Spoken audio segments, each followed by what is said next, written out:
नमस्कार दोस्तों, आज के इस लेक्चर के अंदर सेकंड ग्रेड के अंदर आपकी नई बुक ऐड हुई हैं। जो नया सिलेबस आपका जुड़ा है उसकी मैं एक अलग से प्लेलिस्ट बना दूंगा कि हमारा कोर्स देखिए लगातार चल रहा है, जो यानी जो सिलेबस में चेंज नहीं हुआ है तो उसकी तो प्लेलिस्ट आपकी एक साथ ही 2 प्लेलिस्ट है पहले से ही हमारी, जिसके अंदर 11th-12th वाला एक है और आपका जो BSc वाला है उसके अंदर अलग चीज़ें हैं।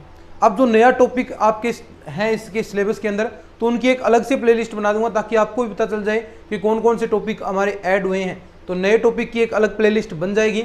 और ये सबसे पहले हम कॉम्प्लेक्स एनालिसिस के बारे में हम बात करेंगे। एग्जाम के अंदर 2 से 3 क्वेश्चन पूछे जा सकते हैं इसके, और बिल्कुल सरल बुक है दोस्तों। क्वेश्चन फिक्स हैं इसके अंदर, क्वेश्चन फिक्स हैं। अगर आप जो मैं आपको नोट्स अवेलेबल करवाता हूं, देखिए क्लास भी होती है उसके बाद आपको नोट्स भी मिलते हैं, तो जो नोट्स अवेलेबल कराऊंगा केवल मात्र वही पढ़ लेंगे, तो उनसे भी बाहर आपकी कुछ भी नहीं जाना कॉम्प्लेक्स एनालिसिस के अंदर, क्योंकि वही क्वेश्चन 10-12 क्वेश्चन है, वही घूम फिर कर वापस वहां पर ही एग्जाम के अंदर आ रहे हैं। मैंने बहुत सारे आपके पेपर देखे हैं, फर्स्ट ग्रेड के अंदर क्वेश्चन देखे, तो वही सेम टू सेम बार बार रिपीट हो रहे हैं और 2-3 क्वेश्चन आपके पूछे जा सकते हैं कॉम्प्लेक्स एनालिसिस के अंदर। बिल्कुल सरल है और सब कुछ हम जिस तरह हम पढ़ रहे हैं उस तरह ही आगे हम बढ़ते रहेंगे कॉम्प्लेक्स एनालिसिस। तो दोस्तों जो ये नए टॉपिक्स हैं इनको आप शेयर जरूर कर देना। क्लासेस आपने शेयर की है नहीं की कोई बात नहीं, लेकिन ये नए टॉपिक्स हैं क्योंकि बहुत सारे दोस्तों के कमेंट्स आ रहे हैं कि सर नए टॉपिक्स कराओ, जो नए टॉपिक्स चेंज हुए हैं वो कराओ, तो इनको अपने दोस्तों के साथ बता देना, क्योंकि अभी तक कहीं कोचिंग वगैरह में नहीं करवाए होंगे, तो आप इसको शेयर कर देना। देखिए बिल्कुल अच्छे तरीके से हम पढ़ेंगे कॉम्प्लेक्स एनालिसिस। आज हम थोड़ा सा इसके बारे में नॉर्मल जानकारी लेंगे, फिर उसके बाद बड़ी बड़ी क्लासेस आपके लिए आ जाएंगी, चिंता मत करें। समिश्र विश्लेषण, देखिए उस बात पर मैं अब नहीं जाऊंगा कि देखिए इसके अंदर आपके टॉपिक्स हैं, मैं सिलेबस वाइज चलूंगा, यानी इसके अंदर आपके शुरुआती 2-3 टॉपिक्स हैं कुल मिलाकर, और 5-6 क्लासेस के अंदर इसको हम कंप्लीट भी कर लेंगे, और इससे 5-6 क्लासेस के अंदर आपके 2 से 3 क्वेश्चन पक्के हो जाएंगे अगर आप इन क्लासेस को अच्छे से सुन लेते हैं तो।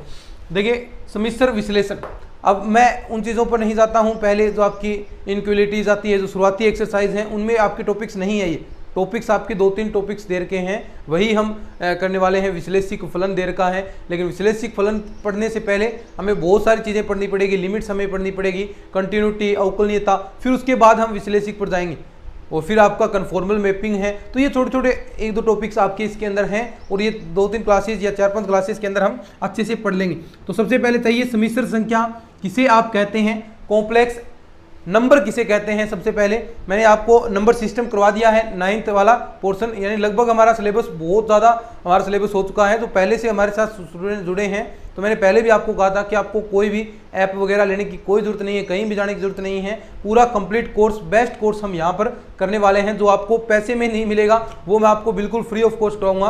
और ऐसे ही आपके लगातार अब कमेंट्स आते हैं कि सर वास्तव में आपने बेहतरीन वर्क किया है हमारे लिए, तो देखिए ऐसे ही हम वर्क करते रहेंगे, पूरा कोर्स हमारा होगा, और अच्छा खासा हमें टाइम भी मिल गया है अच्छे से हमें प्रिपरेशन करने के लिए। आगे आने वाले समय के अंदर जैसे ही हमारा ये कंप्लीट होगा उसके बाद आपके रिवीजन होंगे, टेस्ट होंगे, सब कुछ होगा। फिर एक बड़े से क्लास के अंदर ये पूरा मैं इंपॉर्टेंट चीज़ें आपको रिवाइज करवा दूंगा। तो ये सब कुछ यहाँ पर आगे आने वाले समय के अंदर होने वाला है, और जब तक सेकंड ग्रेड नहीं होगा तब तक आपके लिए मैं मेहनत करता रहूँगा, यहाँ पर वीडियोज आपके लिए आते रहेंगे। चलिए अब हम बात करते हैं कॉम्प्लेक्स नंबर। देखिए कॉम्प्लेक्स नंबर को C से व्यक्त करते हैं, जिसके अंदर आपके वास्तविक पार्ट होता है और इमेजिनरी पार्ट होता है, काल्पनिक और वास्तविक पार्ट होता है, उसे आप क्या कहते हैं, कॉम्प्लेक्स नंबर कहते हैं। तो C बराबर आप सेट से भी व्यक्त कर सकते हैं इसे कि a प्लस आयोटा b, यानी ये तो रियल पार्ट हो गया आपका, ये आपका इमेजिनरी पार्ट हो गया, और यहां पर जो आपके ए बी हैं, ए बी कहां से बिलोंग करेंगे, रियल नंबर से, R से आपके बिलोंग होने चाहिए। और जो आपके आयोटा का मान होगा, ये सब जानते हैं, आयोटा का मान √-1 होता है। तो यानी सीधी सी बात है, कॉम्प्लेक्स नंबर किसे कहेंगे, जिसके अंदर वास्तविक तथा काल्पनिक भाग हो। तो ये रियल पार्ट है और यहाँ पर ये इमेजिनरी पार्ट है, तो इसे आप कॉम्प्लेक्स नंबर से व्यक्त करेंगे। इसके नोट्स हैं वो टेलीग्राम चैनल पर मिल जाएंगे, अभी आप ज्वाइन नहीं किया है तो ज्वाइन कर लो टेलीग्राम चैनल को। तो C बराबर a प्लस आयोटा b, ये कॉम्प्लेक्स नंबर है। जो अपना चैनल है गांधी नॉलेज बैंक, उसी नाम से टेलीग्राम चैनल भी है। तो देखिए इसके बाद आगे बढ़ते हैं, ये तो आप समझ में आ गया कि रियल पार्ट और इमेजिनरी पार्ट यहाँ पर आपके होने वाले हैं। तो चलिए अब आगे बात करते हैं, छोटे छोटे कुछ डेफिनेशन है उसी के बारे में बात करते हैं, फिर उसके बाद प्रॉपर क्लास आपके लिए यहाँ पर अरेंज होगी। समिश्र चर, कॉम्प्लेक्स वेरिएबल, समिश्र चर या फिर कॉम्प्लेक्स वेरिएबल किसे कहेंगे, कॉम्प्लेक्स वेरिएबल,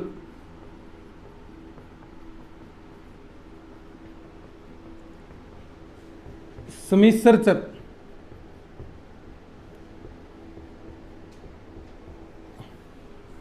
बताओ कॉम्प्लेक्स वेरिएबल क्या होगा, क्या होने वाला है?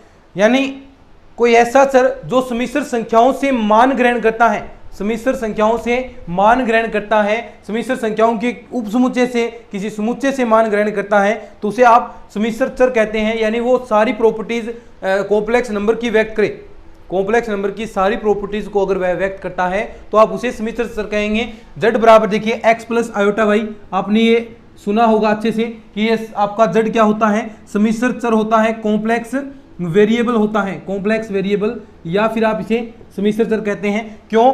क्योंकि देखिए ये जो आपकी कॉम्प्लेक्स नंबर है उसी से आपके मान ग्रहण करता है। देखिए यहाँ पर जो वैल्यूज आएंगी, ये जो z होगा वो सम्मिश्र संख्याओं से ही मान ग्रहण करता है। तो ऐसा जो आपके पास चर होगा उसे आप कॉम्प्लेक्स वेरिएबल कहेंगे। डेफिनेशन आप अच्छे से लिख सकते हैं सम्मिश्र चर की। क्या होती है डेफिनेशन? अभी मैंने आपको बताया है कि ऐसा चर जो सम्मिश्र संख्याओं के समुच्चय से या किसी उपसमुच्चय से मान ग्रहण करता है। यानी लिखेंगे डेफिनेशन कि ऐसा चर जो सम्मिश्र संख्याओं से या फिर कॉम्प्लेक्स नंबर से, सम्मिश्र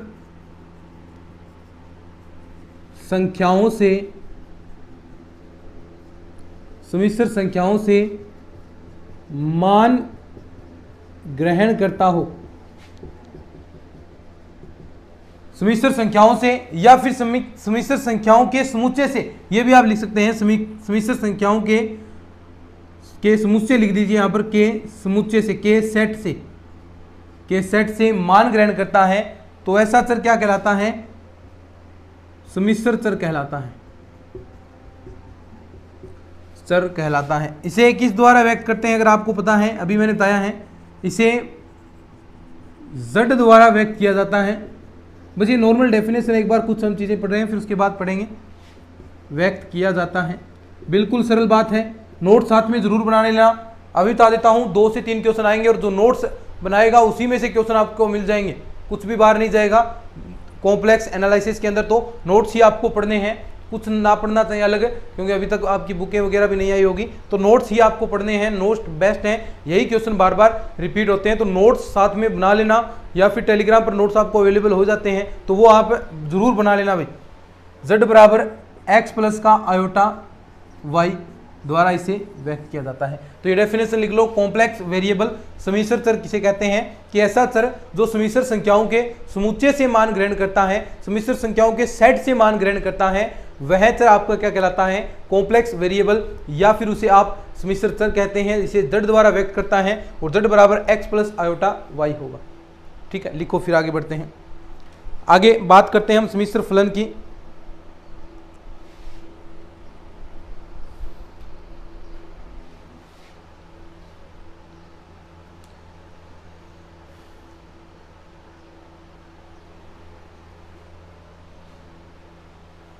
ठीक है, सम्मिश्र फलन, कॉम्प्लेक्स फंक्शन,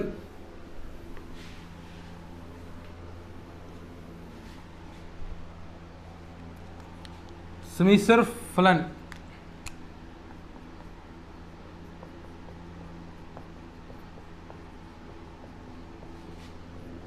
कॉम्प्लेक्स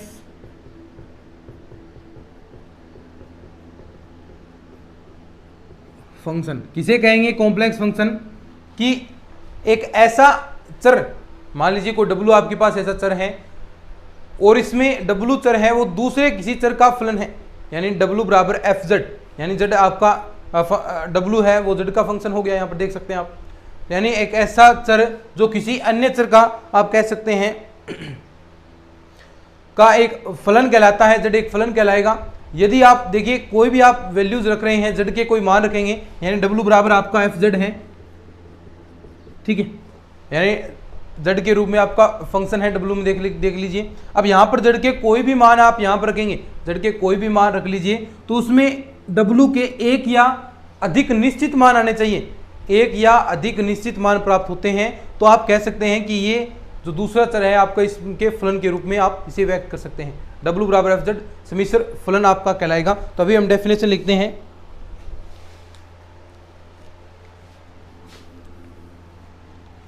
एक समिश्र चर, देखिए डेफिनेशन लिखनी है, एक समिश्र चर W किसी दूसरे समिश्र चर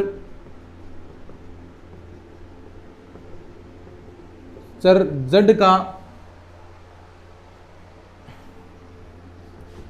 का एक फलन कहलाता है, फलन कहलाता है यदि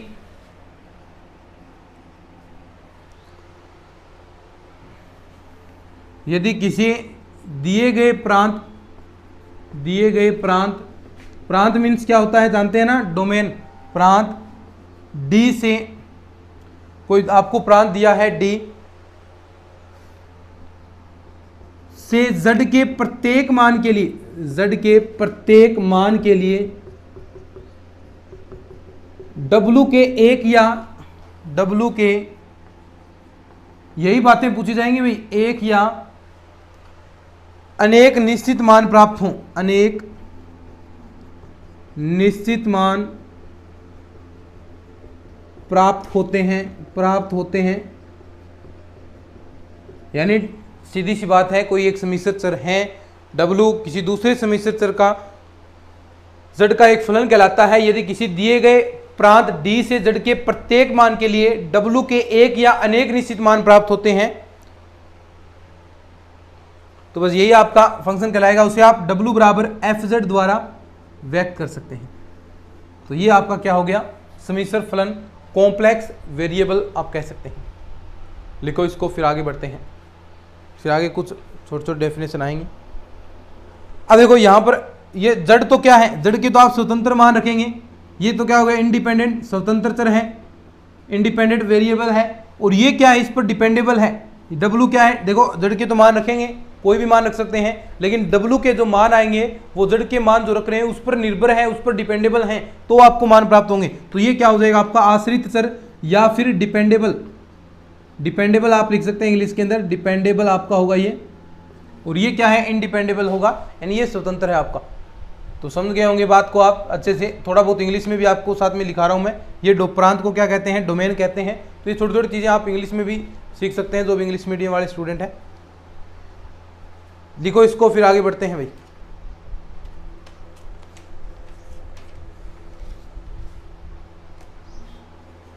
और देखिए W को आप ये लिख लिया ना, आप W को किस प्रकार व्यक्त कर सकते हैं ये भी आप जान लीजिए।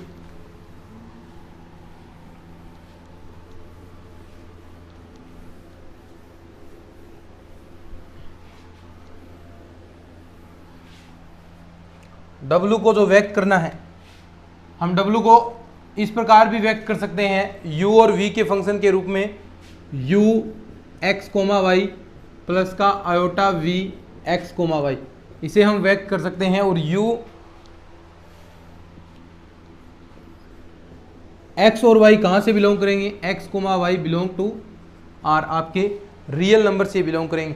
तो आप इसके मान रख सकते हैं। W बराबर देखिए कुछ भी x क्यूब हो सकता है, W बराबर साइन Z हो सकता है, W बराबर कोस Z हो सकता है। तो ये आपके मान हो सकते हैं। एग्जाम्पल के तौर पर आप एग्जाम्पल लिख सकते हैं इनके, Z स्क्वायर हो सकता है W बराबर आपका। तो ये सारे आपके क्या हैं, एग्जाम्पल हैं, इन्हें आप इस द्वारा व्यक्त कर सकते हैं। किसको, जो समिश्र फलन है, समिश्र फलन देखो Z के रूप में आपको फंक्शन दिखाई दे रहे हैं, तो आप इन्हें व्यक्त कर सकते हैं। और Z बराबर क्या होता है, अभी मैंने आपको बताया था x प्लस का आयोटा y, और इसे क्या कहते हैं, कॉम्प्लेक्स वेरिएबल, समिश्र चर। देखो भूलने तो चीज़ें नहीं दूंगा मैं आपको, चीज़ें एक भी आपको भूलने नहीं देता हूँ, इतनी बार आपकी क्लासेस के अंदर रिपीट हो जाती हैं, तो चीज़ें यहीं पर आपको याद हो जाती हैं। तो मैं हमेशा यही कहता हूँ कि जो डेफिनेशन फॉर्मूले वगैरह हैं वो आपको क्लास के अंदर याद हो जाएंगे, घर पर आपको बस रिवीजन करना है उनको, ठीक है। चलिए अब आगे बढ़ते हैं। अब इनके मान के आधार पर आएगा, अभी मैंने कहा ना एक या अधिक मान प्राप्त हों, एक या अधिक मान प्राप्त होते हैं। अब इनके मान के आधार पर इस फंक्शन के, कॉम्प्लेक्स फंक्शन के जो आपके प्रकार हैं, टाइप हैं, वो आपके सामने आते हैं। तो देखिए इनके वैल्यू के आधार पर हम बात करेंगे, कॉम्प्लेक्स फंक्शन के आधार पर इनके टाइप की बात हम बात करते हैं। पहला आता है सिंगल वैल्यू फंक्शन या एक मानी फलन, कह सकते हैं आप। एक मानी फलन सिंगल वैल्यूड, ठीक है, फंक्शन, सिंगल वैल्यू फंक्शन, एक मानी फलन। नाम से स्पष्ट है कि z के आप मान रख रहे हैं और w का एक ही मान आपको प्राप्त हो, यानी कोई सा भी मान रखें लेकिन w का आपको एक ही मान प्राप्त हो रहा है, तो आप उसे सिंगल वैल्यू फंक्शन कहने वाले हैं। डेफिनेशन लिख सकते हैं, यदि z के प्रत्येक मान के संगत, यदि z के प्रत्येक मान के संगत, z के प्रत्येक मान के संगत w का एक ही मान प्राप्त होता हो, तो ऐसे फंक्शन को आप क्या कहेंगे? सिंगल वैल्यू फंक्शन कहते हैं। दूसरा आता है multi valued function, multi valued function, या जिसे बहुमानी फलन आप कहेंगे, मल्टी वैल्यूड फंक्शन लिख सकते हैं डेफिनेशन, मल्टी वैल्यूड फंक्शन अनेक मानी या फिर बहुमानी, यानी इसके अंदर अनेक मान हो, अनेक मानी, या फिर आप इसे बहुमानी कह सकते हैं, बहुमानी, अनेक मानी या फिर बहुमानी। नाम से स्पष्ट है कि z के प्रत्येक मान के संगत अगर w के एक से अधिक मान प्राप्त हो तो वह क्या कहलाता है? बहुमानी। यानी डेफिनेशन लिखेंगे, यदि z के प्रत्येक मान के संगत, z के कुछ या अधिक मान कह सकते हैं, कुछ या सभी मानों के संगत कह सकते हैं कि कुछ या अधिक मानों के संगत, अधिक मानों के संगत w के दो या दो से अधिक के, दो या दो से अधिक मान प्राप्त होते हों। नाम से स्पष्ट है भाई, अनेक मानी, तो w है z का बहुमानी फलन कहलाता है, बहुमानी फलन कहलाता है। तो ये जो w है वो z का बहुमानी फलन कहलाएगा, सीधी सी बात है। यानी अगर एक मान प्राप्त होता है, एक मान अगर प्राप्त होता है तो आप उसे क्या कहेंगे? एक मानी। अगर आपके बहुमान यानी दो या दो से अधिक मान प्राप्त होते हैं तो आप उसे क्या कहेंगे? मल्टी वैल्यूड फंक्शन या अनेक मानी, बहुमानी, कोई फर्क नहीं पड़ता, एक ही बात है। तो आप इसे फंक्शन को ये कहने वाले हैं। अब देखिए कुछ एग्जाम्पल्स इसके करते हैं कि अनेक मानी का एग्जाम्पल क्या है, बहुमानी का एग्जाम्पल क्या है। चलिए आगे बढ़ते हैं।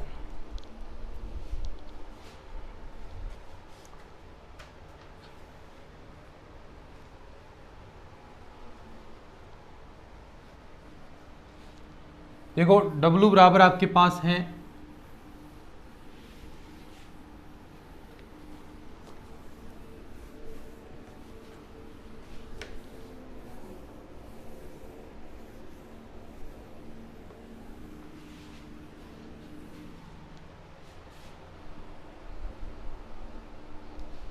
क्वेश्चन है आपके पास, देखिए आपको दिया है w बराबर या fz बराबर iz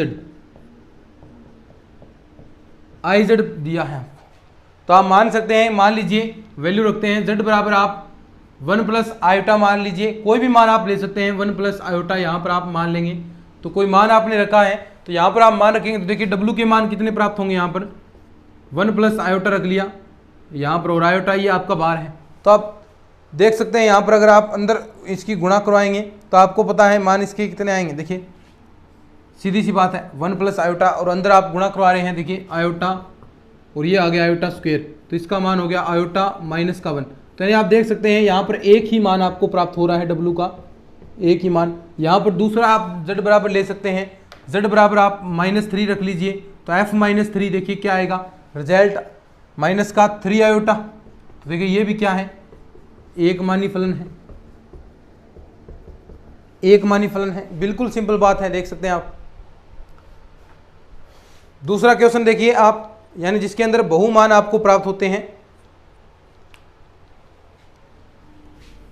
बहुमान जहां पर आपको प्राप्त होंगे उसके बारे में हम बात करते हैं। बहुमानी फलन जिसके अंदर मान आपको अधिक प्राप्त हो, बहुमानी।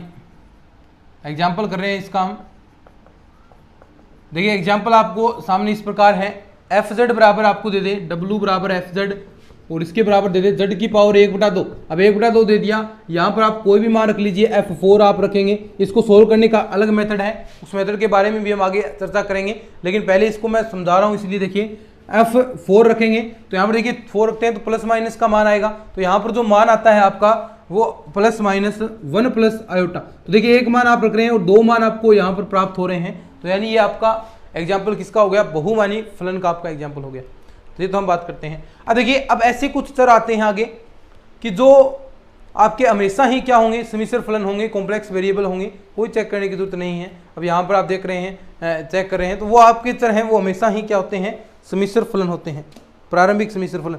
अब देखिए उनको चेक करने की कोई जरूरत नहीं है आपको।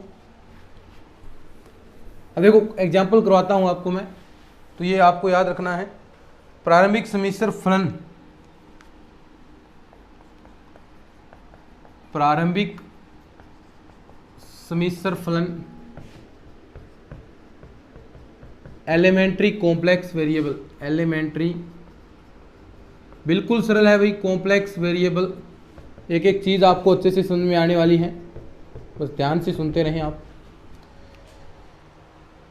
सबसे पहले हम बात करते हैं जो बहुपद फलन है, नंबर 1 पोलिनोमियल्स, पोलिनोमियल्स बहुपद, यानी आप जानते हैं एक्स क्यूब प्लस का एक्स स्क्वायर, इस प्रकार जो बहुपद फलन आते हैं कोई चेक करने की जरूरत नहीं, क्या होते हैं, कॉम्प्लेक्स वेरिएबल आपके होंगे, तो बहुपद फलन। दूसरा अगर हम बात करें रेशनल नंबर वाले आएंगे, रेशनल अलजेब्रिक फंक्शन आते हैं, रेशनल अलजेब्रिक फंक्शन,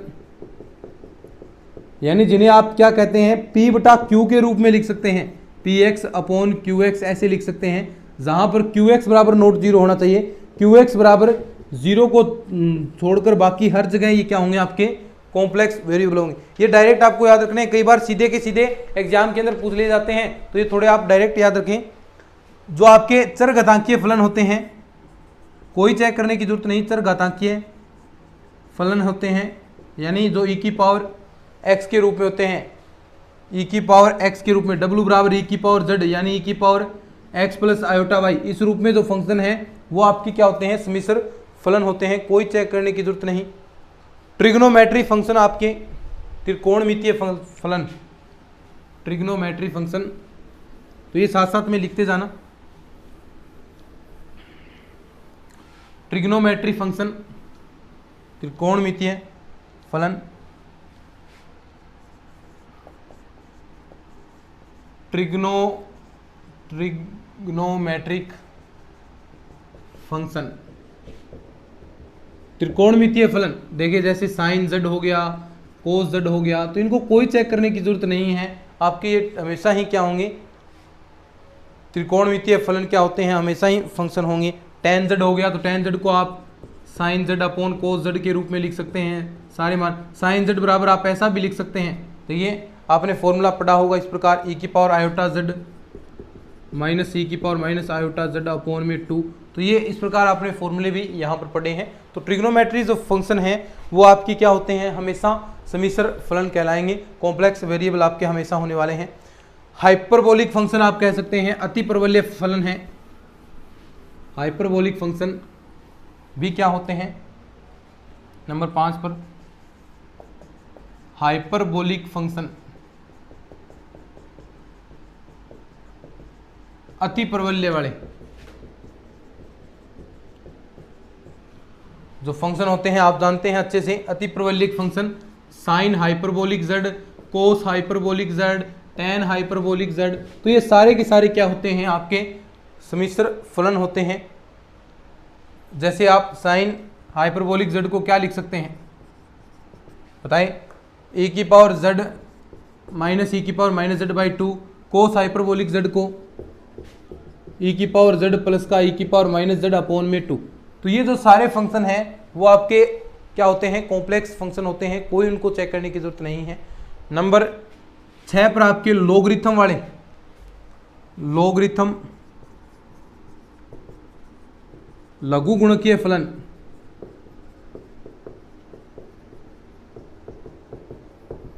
लघु गुणकीय फलन या लोगरिथम वाले जो फंक्शन हैं वो आपकी क्या होते हैं, जैसे w बराबर log z आपको दे दिया, तो ये सारे फंक्शन आपकी क्या होते हैं, कॉम्प्लेक्स फंक्शन होते हैं। आपके इन्वर्स वाले हो गए, लास्ट हैं इन्वर्स वाले, जो इन्वर्स फंक्शन हैं जैसे w बराबर साइन इन्वर्स z हो गया, कोस इन्वर्स z हो गया, तो ये सारे के सारे फंक्शन क्या होते हैं, आपके कॉम्प्लेक्स फंक्शन होते हैं, इनको कोई भी आपको चेक करने की ज़रूरत नहीं है।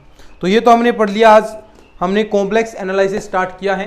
तो पहली क्लास हम हमेशा ही थोड़ी शॉर्ट रखते हैं, 20-25 मिनट की क्लास होती हैं, लेकिन उसके बाद आगे आपके लिए धीरे धीरे क्लासेस बड़ी, उस हिसाब से हम चीज़ें चलते रहते हैं। तो ये आपको कुछ चीज़ें नॉर्मल जानकारी मैंने आपको बताई है। कॉम्प्लेक्स एनालिसिस हमने स्टार्ट किया है, सेकंड ग्रेड के अंदर नया सिलेबस ये जुड़ा है नए सिलेबस में, तो ये चीज़ें आपको अच्छे से तैयार करनी है। और ये आप केवल मात्र इनके नोट्स ही पढ़ेंगे जो मैं आपको प्रोवाइड कराऊंगा, तो सारे के सारे क्वेश्चन इसमें से आपके आ जाएंगे, कोई भी बुक वगैरह पढ़ने की जरूरत नहीं है इस बुक के लिए। तो अच्छे से इनको तैयार करना है और अपने दोस्तों के साथ भी कहें कि भाई पूरा फ्री ऑफ कॉस्ट आपको कोर्स करवाया जा रहा है। कोई ऐप वगैरह ले रखा है तो भी आप देख सकते हैं, कोई आप कोचिंग ज्वाइन कर रखी है तो भी आप क्लासेस एक बार ज़रूर चेक कीजिएगा। निश्चित तौर पर कह सकता हूँ आपको बहुत अच्छा बेनिफिट यहाँ पर मिलने वाला है, क्योंकि मेहनत हमने पूरी की है हमारी तरफ से, तो आप देख सकते हैं अच्छे से आराम से। तो चलिए आज की इस लेक्चर में इतना ही हम पढ़ने वाले हैं, मिलते हैं नेक्स्ट क्लास में, तब तक के लिए धन्यवाद। जय हिंद, जय भारत।